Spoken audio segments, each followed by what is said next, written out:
non solo all'interno delle scuole o di uffici comunali. In Sicilia ci sarebbero furbetti anche tra i dipendenti della regione e alcuni di questi si sarebbero fatti adottare da anziani malati per poter beneficiare della legge 104 per l'assistenza. A denunciarlo è il presidente della regione Nello Musumeci. È possibile che su 13.000 dipendenti 2.350 usufruiscano della legge 104? Ha detto il governatore in conferenza stampa rivolgendosi ai cronisti.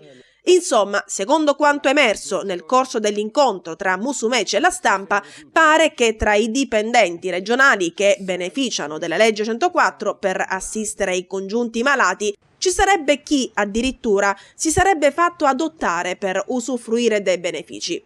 A sostenerlo, riportano gli organi di stampa, lo stesso governatore. Faremo dei controlli e troveremo le organizzazioni sindacali dalla nostra parte, ha aggiunto Nello Musumeci. Ognuno si assumerà la responsabilità delle proprie azioni. Il tempo dei giochetti, delle coperture e dei ricatti reciproci è scaduto.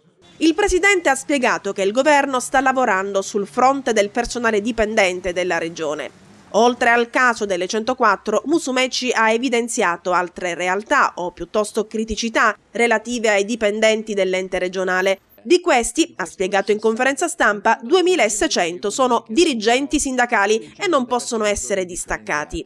Inoltre, all'interno dei 13.000 dipendenti della regione si starebbero trovando difficoltà a trovare tecnici ed altre professionalità, tra i quali avvocati ed esperti di economia.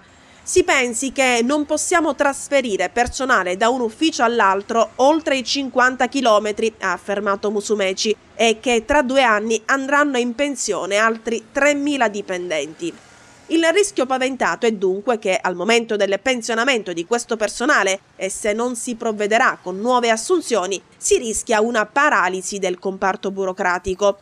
Stiamo aspettando l'arrivo del governo, se ci sarà, per spiegare che in Sicilia, ad esempio, ci sono forti carenze, ha aggiunto il governatore. Abbiamo bisogno di centinaia di tecnici tra geologi, ingegneri e architetti. È assurdo disporre di una consistente somma di denaro e non poterla utilizzare perché mancano i progetti e chi li fa. Sui nuovi concorsi alla regione, Musumeci ha affermato: il tema va affrontato col governo nazionale, aspettiamo che si formi.